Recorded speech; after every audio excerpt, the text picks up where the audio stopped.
Tsvagai Mwari, murege kumutadzira.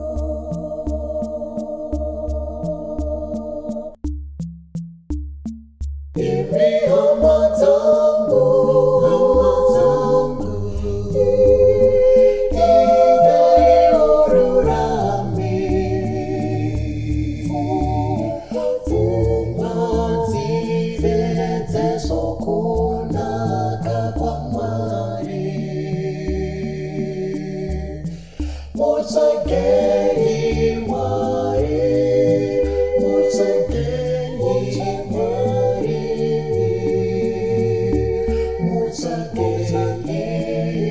no moyo wose.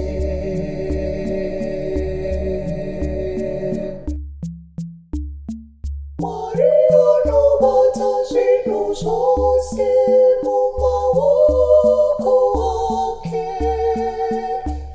ano siva shiri mo moya momono wose. Dino daro no kuti, weya wake Mwari,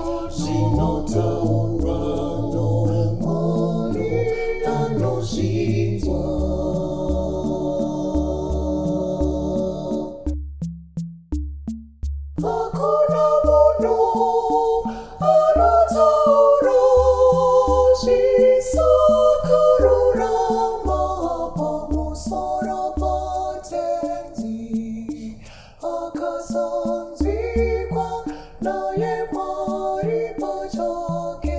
Ndinodaro nokuti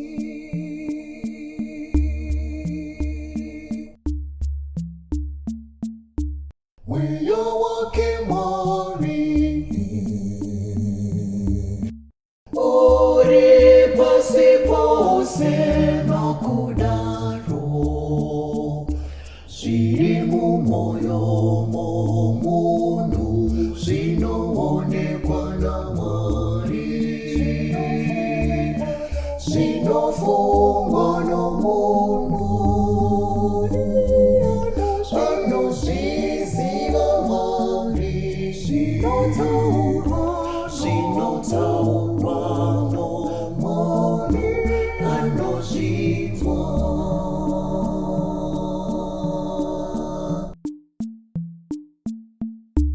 Onai kamari anowanikwa nomunhu asingamuedzi,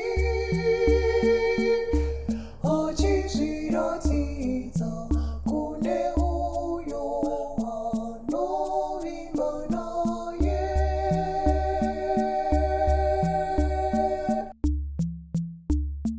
Munhu akarurama anodzidza unyengedzi,